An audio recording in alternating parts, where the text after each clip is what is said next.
guys, it's Johnny Tech Review. Today I have a review for you of this Tech Action Sport camera. So here is the model number X Pro 2 Plus. This is a 4K action sport camera that feature up to 30 meter or about 100 feet of water resistant. So here is a little bit more detail here. As you can see, 4K is at 25 frames per second. You can also do 2.7K at 30 frames per second, 1080p at 60 at 30, and also 720p at 90 frames per second, which is the slow mode they're calling it. It records in H.264 compression, and then it also does picture at about 12 megapixel. It comes with one battery, and that battery is good for about an hour and a half of recording, according to your specification. In my usage, I've already got about an hour of recording when I'm using it in 4K mode, and then in 1080p it's slightly a little bit longer at about, I think, 80 minutes or so. Anyway, in the package you get a bunch of different stuff beside the camera. So here's the water housing. Here is the camera itself, and then everything else is in here. Since I use a lot of the same action sport camera, I didn't use any of the accessory in here, but I want to show you guys what comes in it. And then here is the power adapter. It's a little power brick. You have a bunch of different mounts, as you can see here. You can also check the item description to see all different items. Another window for the water housing, and then drain mount, a USB cable, etc. So that's about it. So again, it only comes with one battery, so keep that in mind. It used the typical SJ4 battery, so you can just buy those and use them as replacement. And as you can see, they're 900 milliamp, so you can buy one that's about 950, even 1050 milliamp battery. It fit in here perfectly fine. So here's the camera. As you can see in the back, you got a screen here with two LED light. On the left side here, micro SD card, micro USB charging port, and then micro HDMI out. Front here you have the lens, and there's the power button, also the mode switching. At the bottom here you have, it look like an infrared port and receiver here. It didn't come with any controller or anything like that, but I'm sure there might be an accessory out there that this thing can use. And then on the right side you have the up and down, and also the little mic. And then up top you have the OK button with another light. And then the bottom is the battery compartment. Let me turn it on and give you an idea what it sounds like.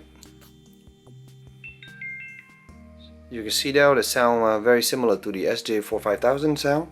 And then they come up just like this. In here I have a 32 gig card with a 29.5 gig free down. I'm doing 4K at 25 frames per second, as you can see, and then time date, and then recording mic here to let you know that it's recording sound.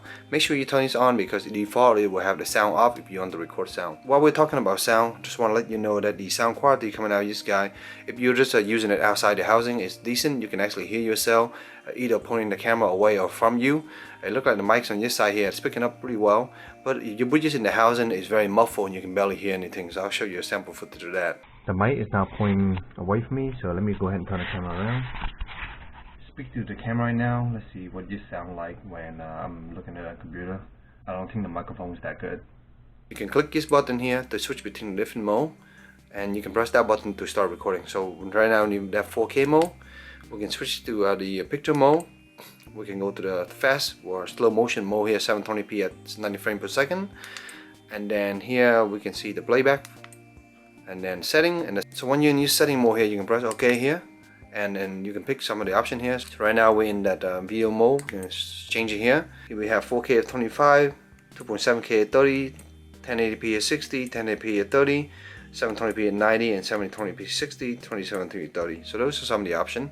We can go back by pressing this button here, and then we're recording sound time lapse. Make sure you turn it on to one of the mode if you want to do time lapse. Depending on how many seconds you set it, you can actually have it automatically take pictures and knit it together into one file. So keep that in mind. Make sure you turn this up if you're just doing regular recording, or you end up with some crazy footage of you moving around real fast and it's not very useful. Yeah, 1080p at 60 frames per second or 720p at 90 frames per second. So that's about it here. You can press the more button again to go to the photo setting, similar setup. Here's the general setting for pictures. So you got exposure, white balance. You can use Wi-Fi in this guy. Light source, you can pick all these things here. Next we go to the setting. This is the general setting for language, daytime. That's about it. And then we can click again to go exit to get back out. Of course, this camera feature Wi-Fi. I believe you just have to press the up button here and hold down for a second for the Wi-Fi to kick in. There we go, Wi-Fi symbol. And then on my phone here, all you have to do is just select the Wi-Fi, and then it will connect to that. I connected it before, but the password I believe is 12345678, something like that. It's in the user menu. I'm using XDV for the software here, and then there's our camera Sport XDV, so use the similar software as the previous 4K camera I'm using. So I'm pretty sure they're pretty much around the same with different rebranding. And here you can see You can you know, go ahead and take a video here. You can do loop lap, but if you press the video recording here, it will start recording, as you can see, and the footage is pretty live, as you can give you an idea right now. And then you can go to picture mode and take a picture, of course, just like that. You can hear take a picture, minimize right now, and then slow motion right now. So it worked very well. And there's the option at the bottom here. And then if you want to go to setting, here we go. We have all different setting options here that we can pick from.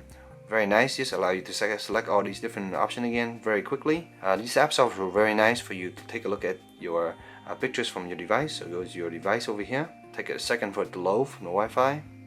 And then you can see your pictures and stuff. So I just took that picture. Let's go ahead and click on that picture. Download it real quick. There's the quality, as you can see. Not bad. Look very nice. And then also we have the MP4 here that we can also press play to download. It will stream that. You can go. So we got the footage earlier that I was recording. Yeah, works pretty well.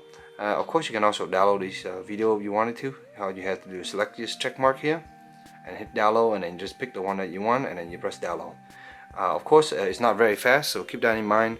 It just depends on how good your Wi-Fi reception with that is. But if you download a very big 4K video, it might take a while, so keep that in mind. So guys, yeah, pretty simple camera setup. Works pretty well. As far as the picture quality, during a good daylight condition, it looked very nice. It does a very good job of quickly adjusting to contrast. Let's say you have a very bright sky and a normal dark dimming row, and you go up and down, you can see the difference how fast it adjusts the lighting. So it does a pretty good job of that. As far as dynamic range, you can see from my video, it's decently alright. It's not too bad. I think my biggest gripe with this camera in general is that the compression is not very good. I think the sensor is outputting decent amount of data, but the compression is kind of low, and you can see some pixelation in that. I wish they give you some option for compression or bit rate so you can get higher, you know, video quality out of these guys. But other than that, it's not too bad. It still looks pretty good. The 4K footage is very usable, and especially if you go to 1080p, downscale to 1080p, look very nice. Last thing I want to point out is the waterproof functionality. Inside this housing here, I didn't really get to test it really deep down in the water, but I just want to make sure that it works. So in the rain and also just, you know, splashing water, submerging in water, it works perfectly fine with no problem. So, you know, it's very similar to some of the other camera on the market. Nothing really wrong with this guy. And the mechanism is the old type, not the new one. You got the little clamps here. A little clamps that you have to you know, unlock here and push it in, so it's not like the new one was easy, but yeah, it works well. So guys, that's pretty much conclude my quick review of this Tech Action Sport camera. Has a pretty funny name. The camera itself works pretty well, and I like the app. It's very fluid and very good. No problem with the app at all. I think the app is pretty good and has plenty of features, and yeah, it's overall it works pretty well. So I hope you showed a little review. Hope you in your purchase decision. If you have any question, let me know in the comment below, and as always, stay tuned for future review. Thank you.